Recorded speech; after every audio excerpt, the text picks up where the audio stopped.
girls, friends and lovers, children of all ages. Welcome to the No Kings 5051 rally here in New Orleans, Louisiana. We are no longer in Colorado. Can you not hear? You guys are gonna Everybody's got their messages in the front, in the back. Free Palestine. No one is illegal. Thanks for joining me if you're not at your own 5051 rally today. I just want you to know that this is exactly what I expected in the Big Easy. Due process is the law.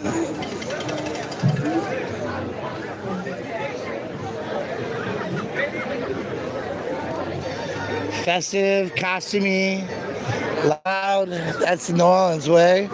We got some keffiyehs floating around. But let's see. Where are you from? Massachusetts. Massachusetts. I came from Denver. Here for the Funk Fest and some other stuff. Got a lot of signs. On vacation, show up and do the thing. Tell cardboard. I love that. I love that. Way to go. Good job. Thank you. Yeah. We're gonna try to get up to speakers. There's a Pikachu. Come and take it.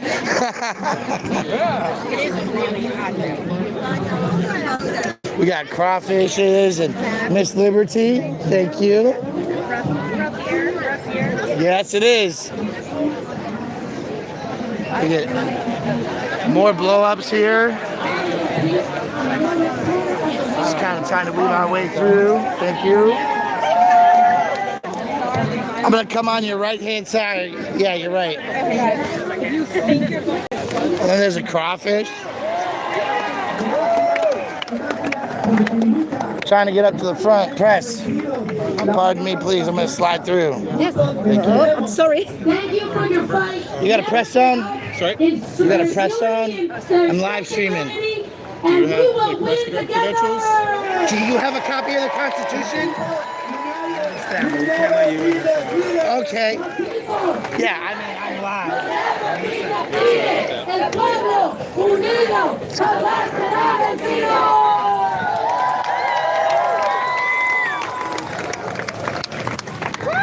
Slide through. The people united will never be defeated. The people united will never be defeated. Take that hold. The people united will never be defeated. The people united will never be defeated. I love your voices, your energy. I feel your angst. It all in the atmosphere. Make some noise for yourselves. I want to introduce to you the executive director of the ACLU. Welcome to the stage, Alana Odoms.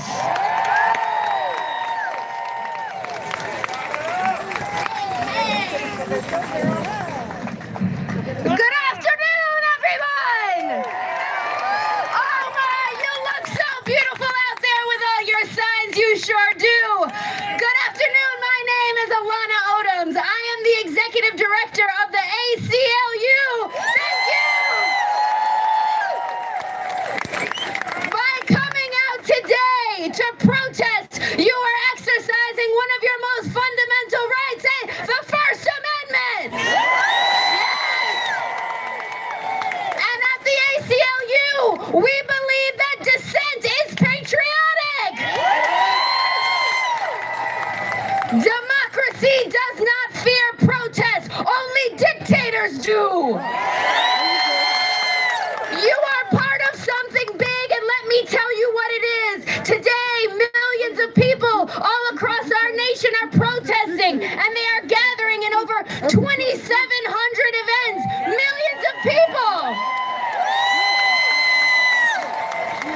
And do you want to know what makes us powerful? This is not a left or a right movement. This is a right or a wrong movement. And now I want to shout out some of the introverts in our crowd. If you're an introvert, shout out now. If this is your first time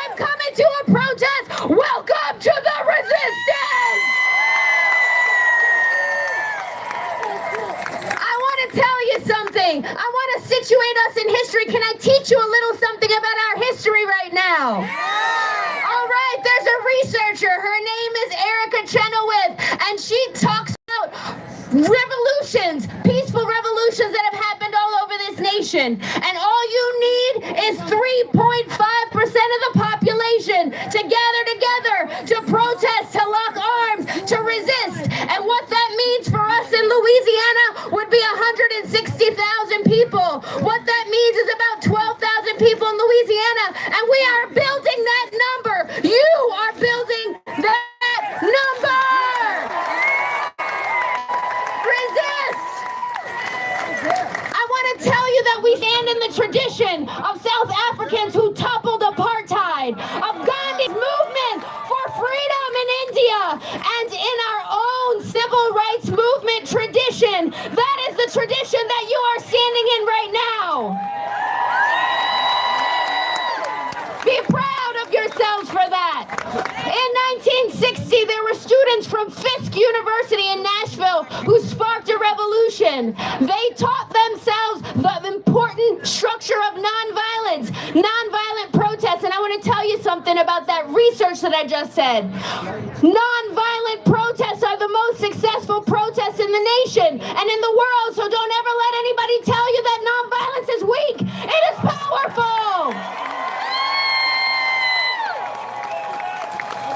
Here's what our civil rights tradition teaches us. Oppression requires here we go. Oppression requires the cooperation of the oppressed. If the oppressed withdraw that cooperation, the system cannot stand.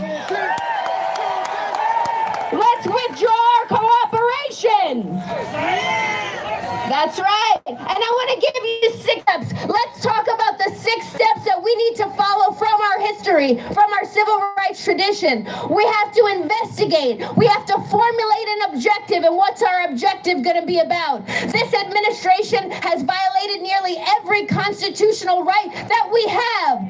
It's violated our right to equal protection. It's targeted Muslims, Palestinians, Iranians, immigrants, transgender people, people with disabilities, black folks, anyone who dares to live freely. It's targeted our due process rights, deporting American citizens, deporting hardworking people who have lived in this country and contributed to our economy. It is silencing protesters, detaining people without trial, prosecuting our political opponents. It is tearing down our rights to free speech and free press, gassing protesters, calling journalists enemies of the state, banning books, gagging historians, closing museums. It's trying to attempt to separate us and prevent us from having voting rights. Do you know that we were in the United States Supreme Court this week, the ACLU, protecting the future of the Voting Rights Act? We are not going to let this president or his administration take us back to 1965. We won't go. We won't go. We're not going back. And let me be clear, this administration has taken aim at female bodies, at our bodily autonomy, at checks and balances, at every single fundamental right. And so what is our objective? To defend the Constitution from those who believe they are above it.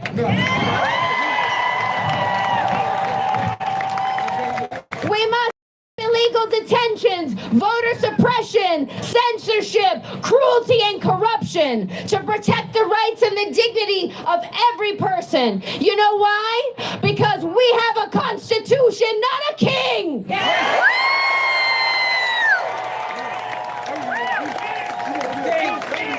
I want you to stay focused. So once we fix our determination on an objective, we have to do the work. We have to do education. You cannot fight what you do not see. In the civil rights movement, students taught their communities how segregation worked. Today, we must teach everyone how authoritarianism works, how it spreads through silence, distraction, and fear. We must let everyone know how to empower themselves. Education is the movement. Every teach-in, every post, every conversation is a spark. Democracy falls when good people stay silent, and we will not stay silent.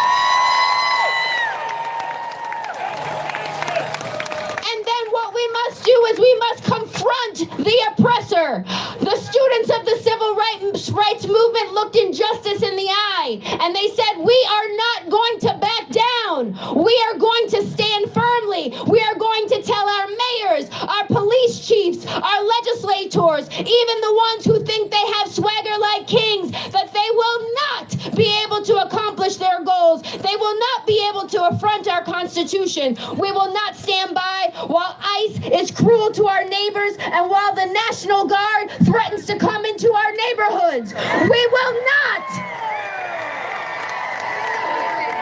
We will not accept censorship. We will not accept corruption in our governments, and we will not accept a governor who governs with vengeance instead of a vision.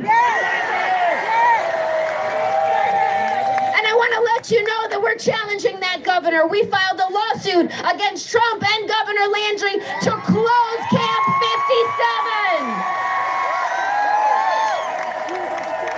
57. We should not love immigrants in Angola, and we should be working hard to make sure that Angola is a place that is closed down. And now to some of my favorite parts. Demonstration is what we're doing today. When the world refused to see the students who sat down at lunch counters, they fought back. We must make invisible the harm that is happening. We must make it visible again. That's why when the cameras roll and they see thousands of people here, they will know that we did not consent.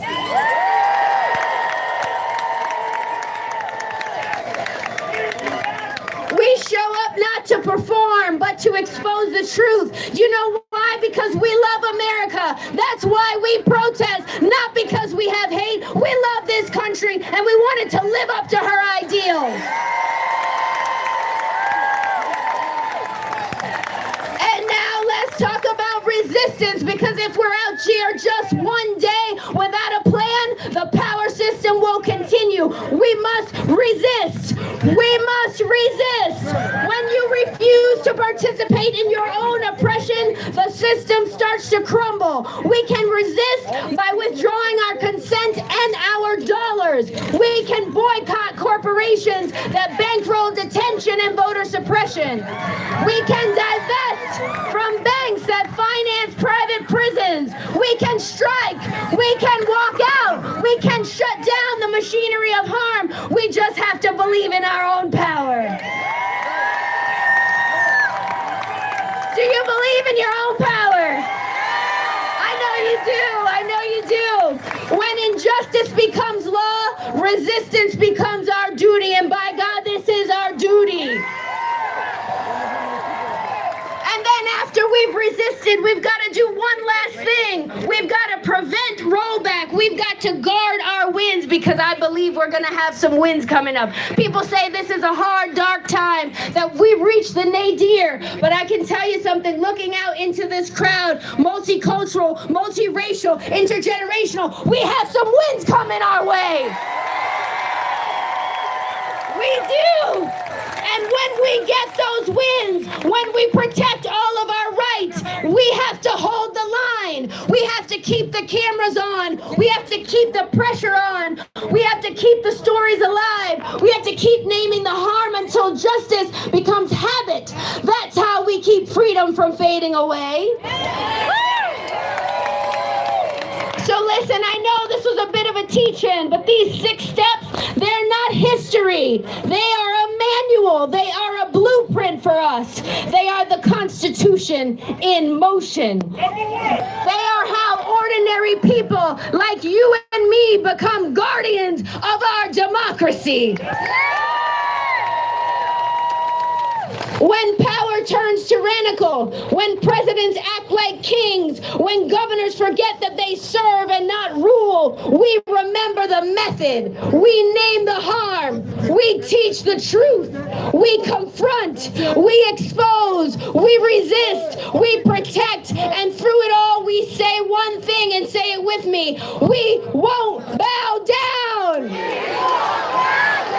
That phrase came from the New Orleans Black Mexican Indians. They hand-sewed 100-pound suits and stories born of resistance. A refusal to be excluded from white Mardi Gras tradition. They marched through the streets singing, "Won't bow down, don't know how." know. That is our don't know how, won't bow down. Don't know how, won't bow down. Don't know how, won't bow down.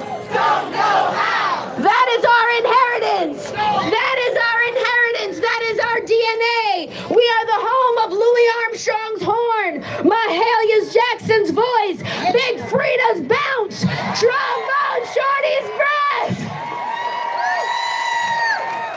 Oh yeah, baby, they don't know about this NOLA way. They don't know how we do it in NOLA. They don't, but they're about to find out.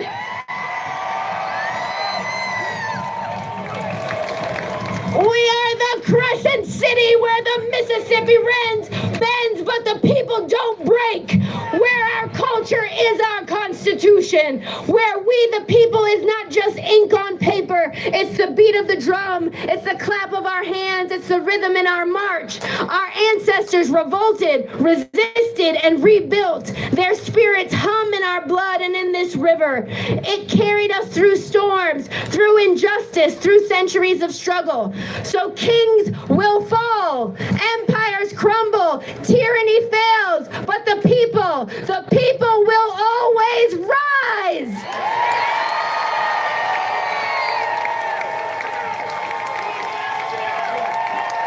Won't bow down, don't know how. Won't bow down, don't know how. Won't bow down, don't know how. Thank you so much.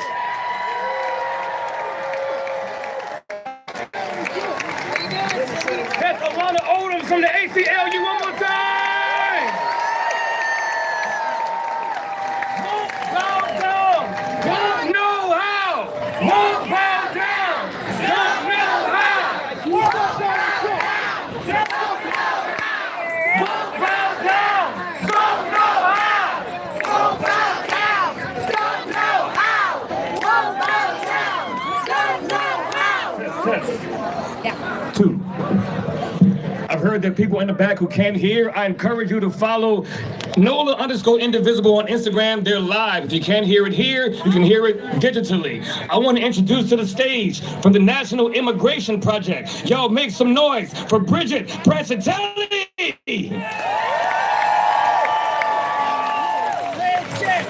Hello, Bridget. Hi, everyone. I'm so grateful to be here with all of you to say no Trump, no troops, no kings. We have watched over the last months as ICE has taken mothers, fathers, and friends across the country and in our city. Those in power want us to believe that that makes us safer, but we know it does not. Meanwhile, Louisiana keeps giving contracts to private prison companies, which will bring in millions for their shareholders at the expense of our neighbors. In September, with the support of Governor Landry, ICE opened an immigration detention center called Camp J inside of Angola prison.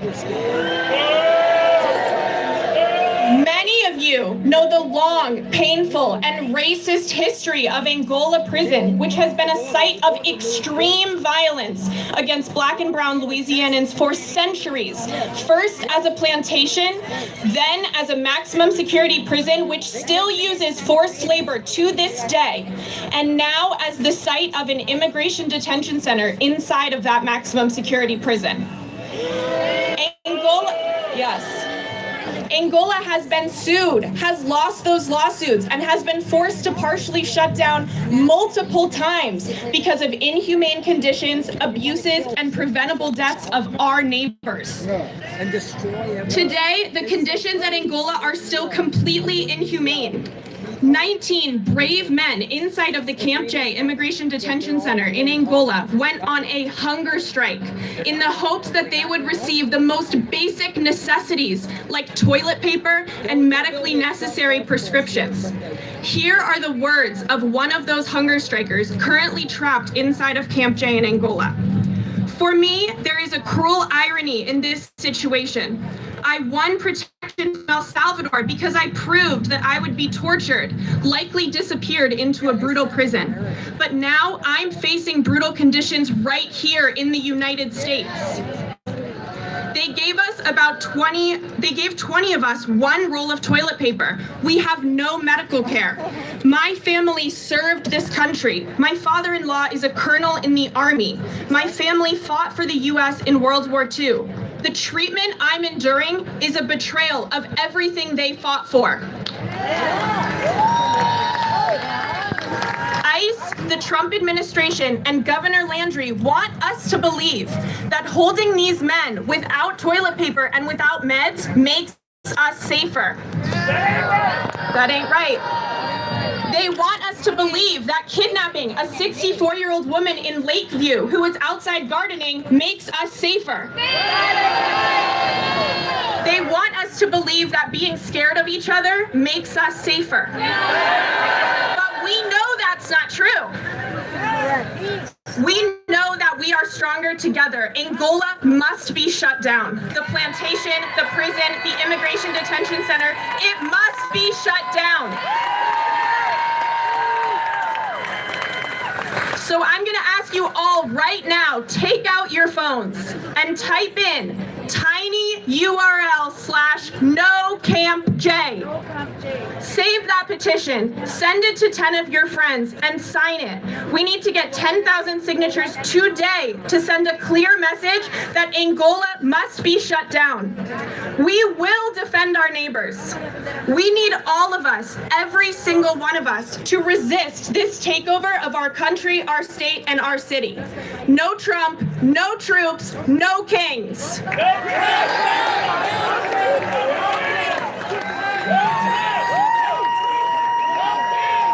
Let me hear you say that. No Trump, no troops, no kings, no Trump, no troop, no kings. Fuck Trump. Happy fuck the cops So I day. felt comfortable saying that. Fuck Trump. I want to welcome to the stage a union organizer, a Navy veteran, and a member of the Democratic Socialists of America. Y'all make some noise for Cody Kaiser.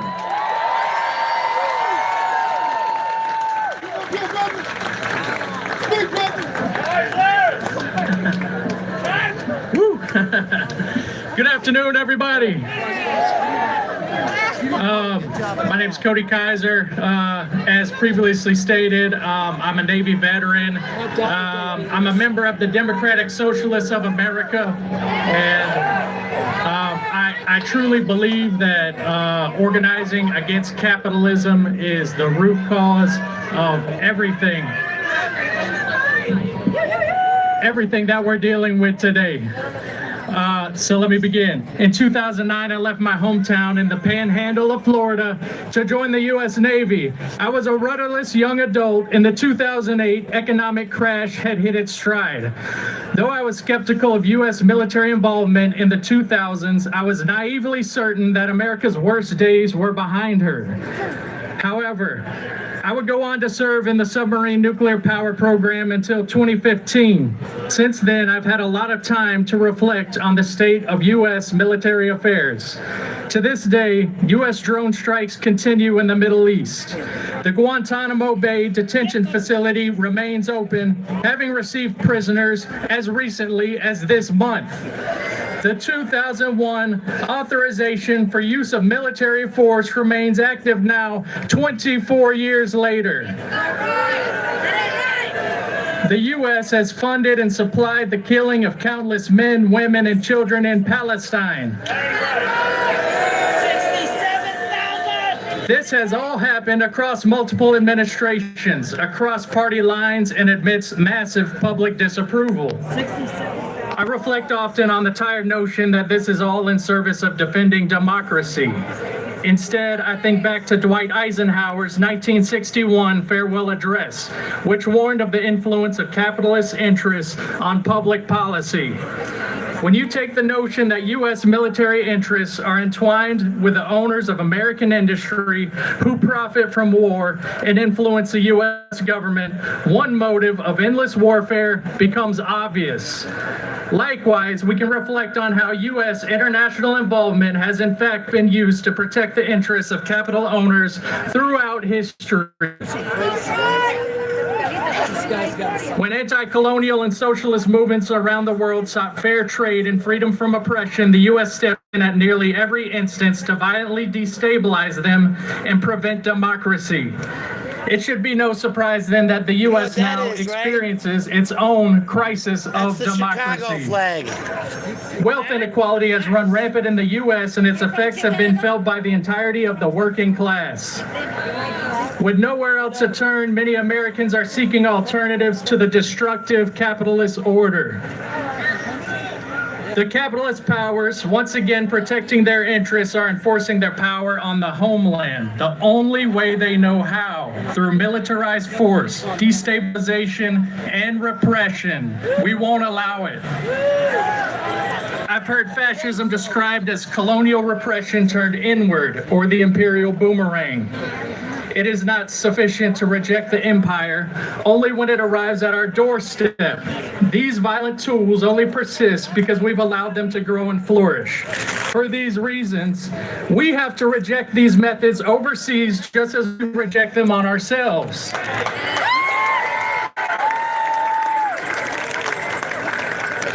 We have to reject these methods that have been used on our black neighbors and our communities of color just as we would reject them on ourselves. Finally, we can no longer allow capital owners to hold total power over our lives and the government. I'd like to conclude with one last thought as a veteran to anyone who is active, reserve, or National Guard in the military. Semper Paratus.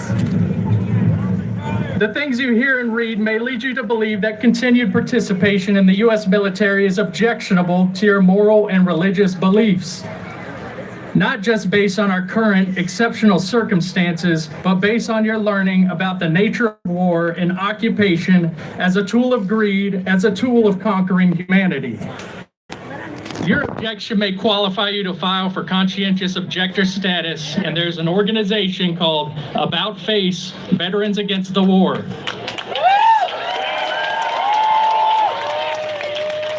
They have an anonymous form on their website allowing service members to request support for their concerns about serving. That website is aboutfaceveterans.org. Having served myself, I understand that the pressure to carry on with orders while active duty or activated is massive. Just know that you are not alone in questioning whether those orders are morally objectionable, much less legal, and there is support in answering your questions. I want to leave you a quote from Eugene Debs, a U.S. presidential candidate, a trade unionist, a socialist, who was arrested for his anti-war speech in 1918. Do not worry over the charge of treason to your masters. Be true to yourself, and you cannot be a traitor to any good cause on earth.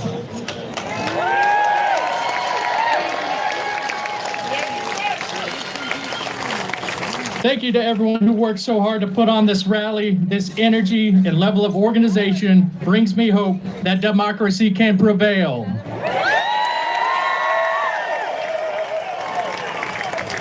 Thank you, everyone. Free Palestine.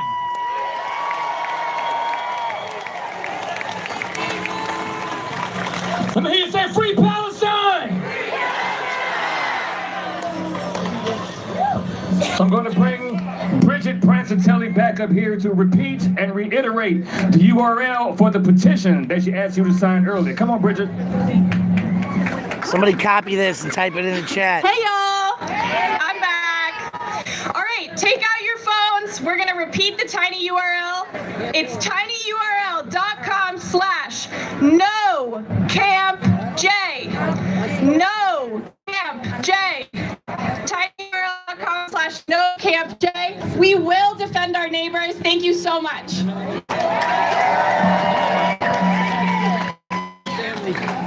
One more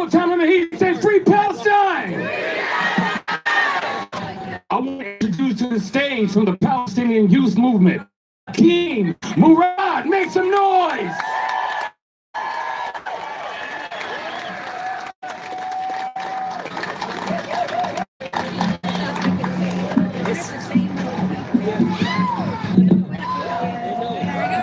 Peace and blessings. From the river to the sea, Palestine will be free. Palestine will be free. Palestine will be free. From the sea to the river, From the sea to the river. Palestine will live forever. Palestine will live forever. Palestine will live forever. Thank you, brothers and sisters. My name is Hakem from the Palestinian Youth Movement. We are an organization of Palestinian and Arab youth fighting for our people's long-standing demands to end the Zionist colonial occupation of Palestine and for the full liberation of the Palestinian people everywhere, including our right to return to our homeland. I'm 18%. A right that we have been denied for 77 years since our people's Nakba. For more than 2 years, we have been in the streets demanding an end to the Israeli-U.S. genocide in Gaza. A genocide made possible only through unwavering U.S. financial and diplomatic support.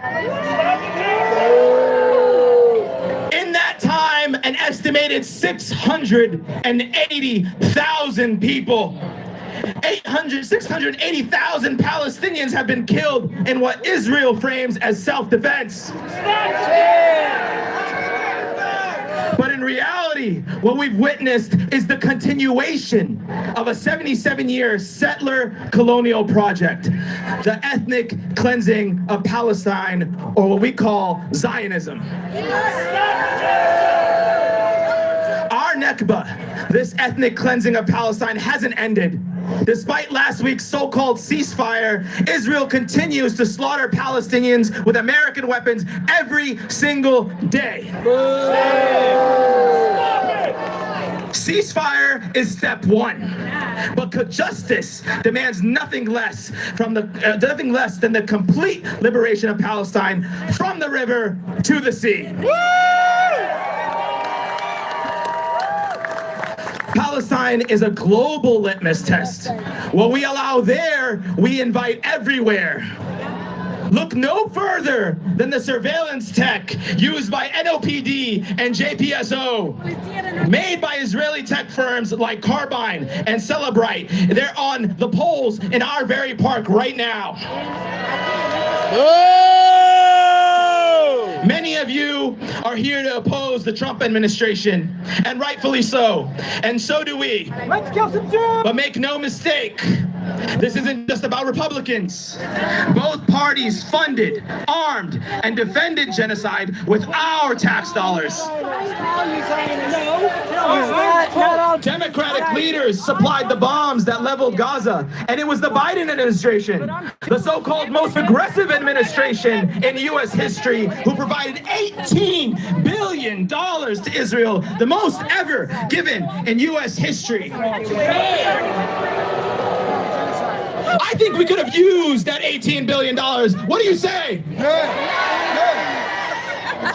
Imperialism is a shared bipartisan project. Right here in New Orleans, since 2023, millions of dollars in rocket launchers and parts have been sent to Israel through the port to kill our families in Gaza. And our port officials, our city council officials, including the new mayor, Helena Moreno herself, fully supported this every step of the way.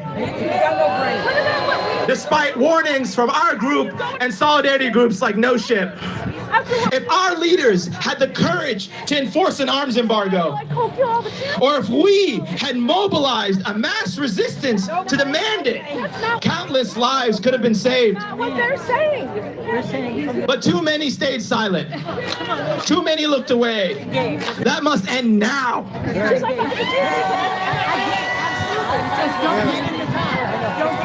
Here's where we, as the Palestinian Youth Movement, need you to go further.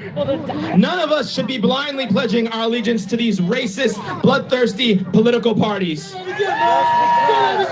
Instead, pledge allegiance to egalitarian, anti-racist, anti-imperialist, and anti-Zionist principles. And hold accountable anyone who violates them, no matter what party. And if that makes you uncomfortable, ask yourself, are you actually opposed to fascism? Or are you more interested in what color tie they're wearing? Our enemy is not one president, not one party, not one election cycle. Our enemy is the empire itself. The system built on stolen indigenous land, fortified through slavery, and exported worldwide through military domination and economic extraction.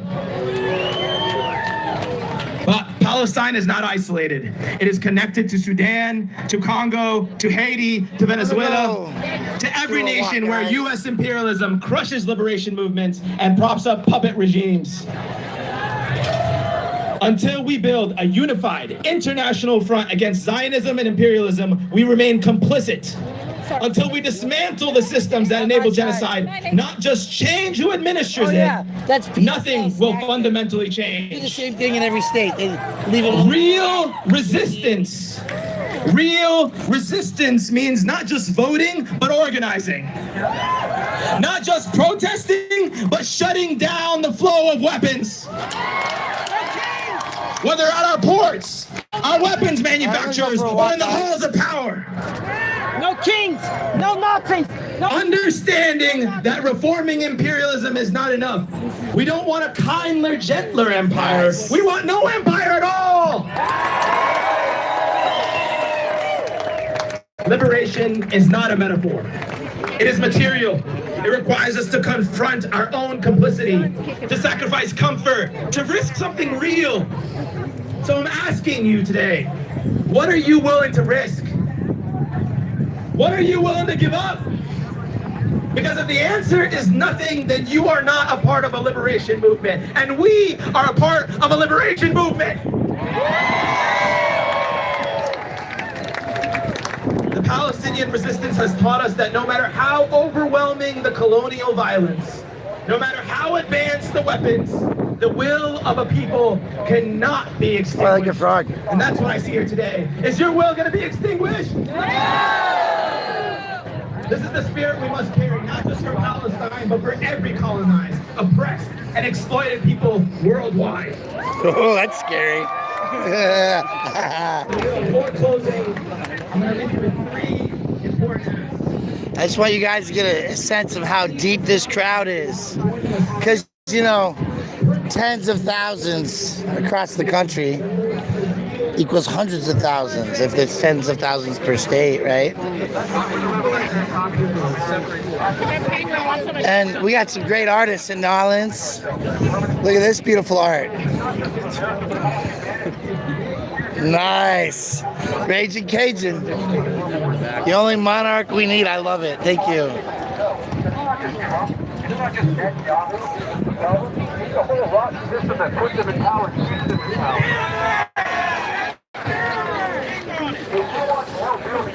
And because these protests get so big, it's good to see in common that the 50-51 and then your smaller groups.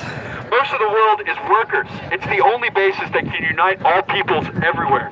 It's the only thing that's going to bring us all together because we are all equally oppressed. We all have one common enemy. A movement powerful enough to take down these parasites at the top, that's what we're building. And if you're ready to start building this force, to be genuinely organized, to use your energy for something greater than listening to the national anthem, come talk to us. Join the communists. We're in red, we're right here, and we're waiting for you. Thank you.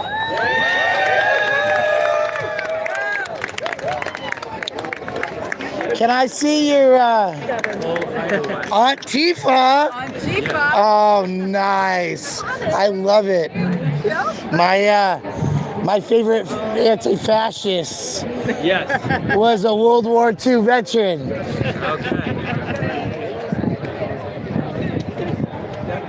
Pardon me.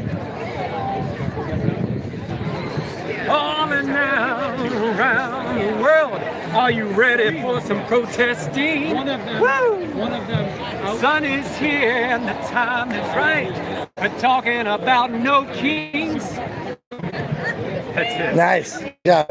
Embarrass your friends on their birthdays. Of course. Nice hat.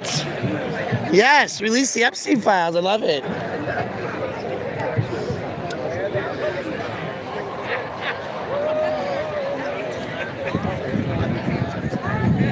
I'm getting signs. Oh, he's a fucking joke. I like it.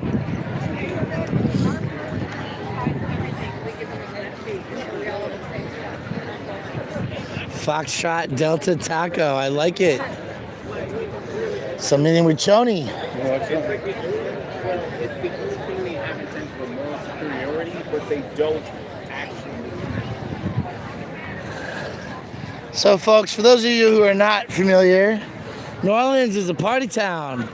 They get in your costumes. It's a get the brass band together and go down the street and have a little good times. So, you know that when you're in New Orleans and you got a no kings gathering, you gotta come find what there is to find. The socialists are here. Lots of different groups of socialists, communists. We got some giant ass Palestine flags. Anybody selling kefiyas around here? Yeah. Anybody selling these around here? Selling what? Kefiyas. I don't think so. All right. There might be. Wait. Palestine coalition's right there. Thank you.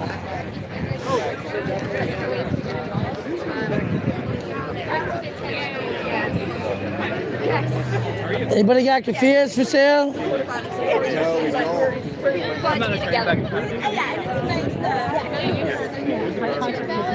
They're getting harder and harder to get. Nice social. So is this going to come to a vote, or is it just?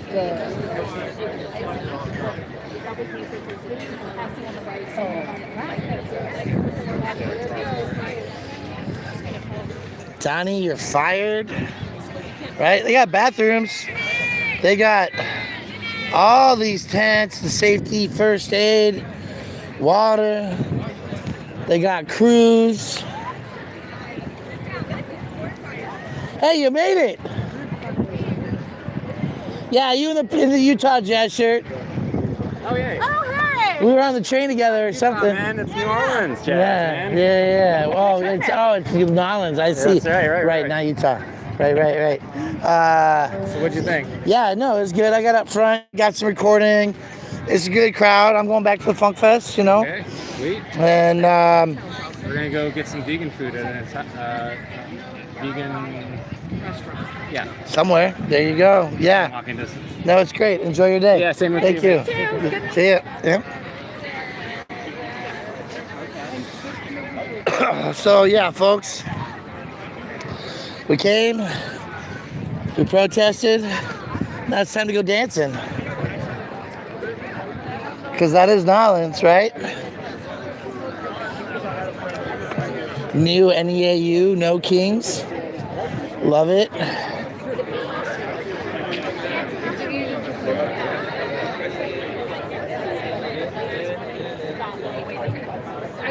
Nobody had kefiyas for sale. So, anyway, folks,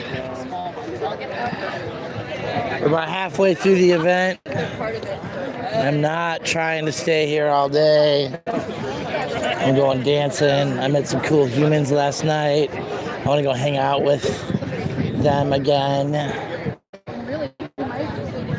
Because I'm out of the city of Denver. I got a little freedom run in me. And,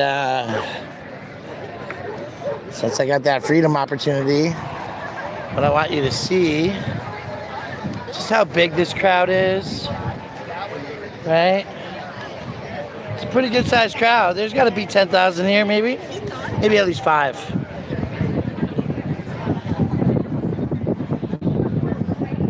They got the Mardi Gras Indians. It's actually not they got Creole, they got community. There's more to go to that story. But again, like I said, large crowds, good numbers. Want to shout out, share out. Thanks for hanging out. I'm gonna log off now, and gonna go down to the festival. So, thanks for hanging. Oh, waiting to be deported. Is there a story here? Were your family migrants many years ago? Many years ago. Yeah. Many years ago. I like it. Do you mind if I take a picture of you here?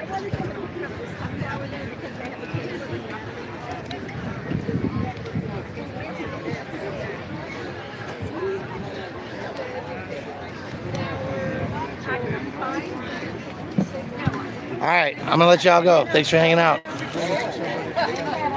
Walkie-talkie. And I got on and I asked for I said, Julie, this is John. We need help. Where are you?